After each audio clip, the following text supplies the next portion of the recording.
Well, hello, hope you're well, hope you enjoyed that. That was my approximation of Oh Susanna. It's like an American song. It's often heard in nursery rhymes, which is why I included that little thing at the start of my son's little toy. And yeah, I think, you know, I've recently had a baby son, and so you start to get reacquainted with all these nursery rhymes that perhaps you haven't heard for many years, and some of them obviously are very simplistic and quite annoying actually.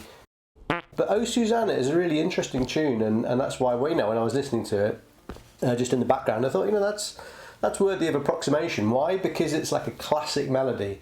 It's a classic melody over a classic harmonic structure, and it's simple, but sometimes simple things, you know, they're clever and they're the right way of doing it, and you can't really improve upon them.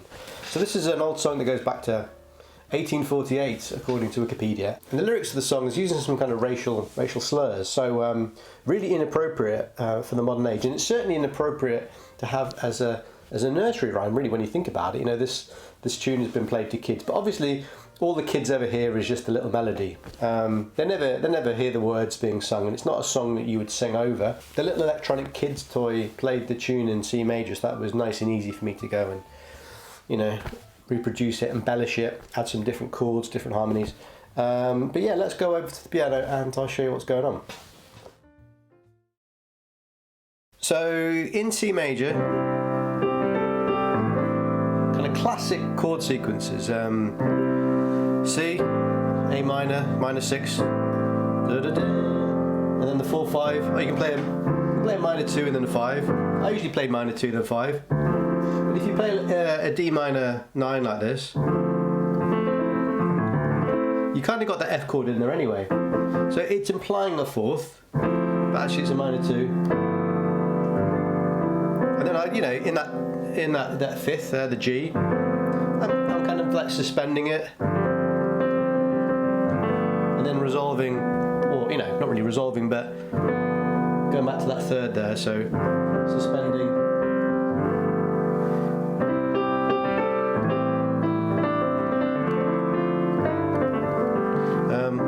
On the second time round, I think I play a G7 with a sharp 5, kind of augmented. I like to do that because, you know, as a 2-5-1 or a 5-1, it really adds more kind of, I don't know, potential, more weight, so that the resolution sounds a bit more satisfying, I think. So you hear this resolution in ragtime music quite a bit.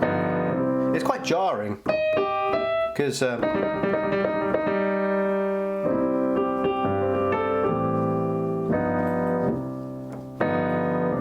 you know, when it resolves, it's satisfying. So the second time around, rather than resolving to a C, back to the root, I went moved to a B flat add 2,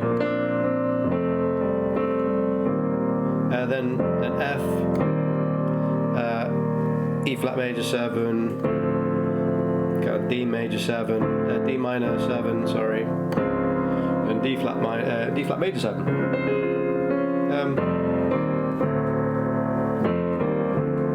It's a nice little walk down. I like playing that, and I like the resolution between D flat major 7 and C. Just kind of stepwise movement, just up, you know, down a half tone bit. It's nice. Second time round.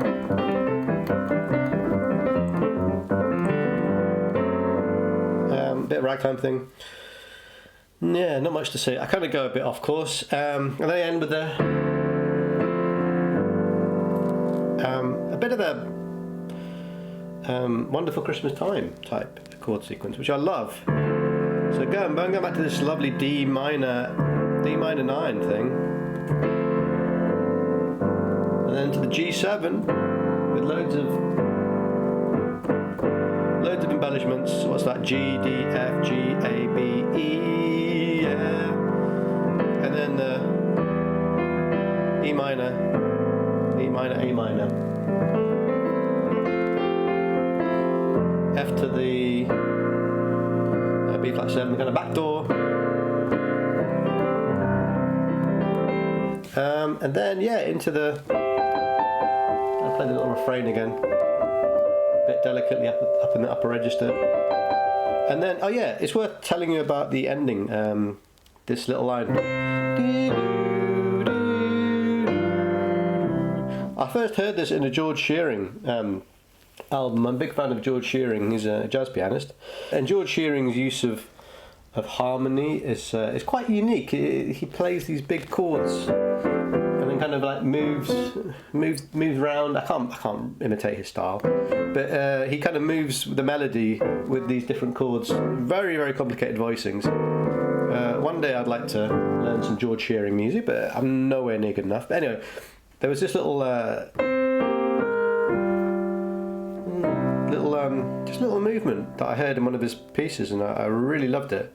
But it was all orchestrated. It was all full.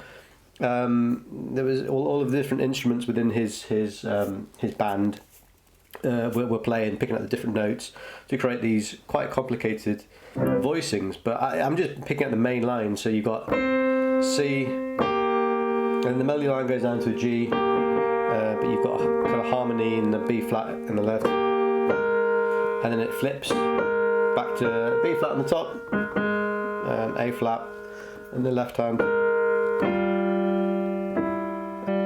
F in the right hand, G in the bass, and then yeah, lovely.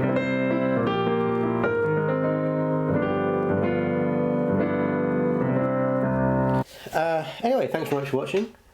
I guess the point I'm trying to make in this video is that simple nursery rhymes that you've heard a million times and you probably don't pay that much regard to, but you know, they're interesting. They're usually classic tunes that someone wrote hundreds of years ago, and you know, they're fun to play and you can embellish them, you can do different things with them.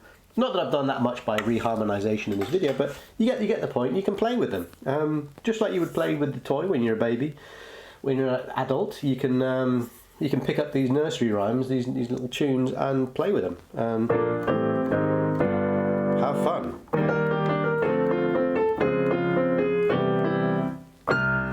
Bye bye.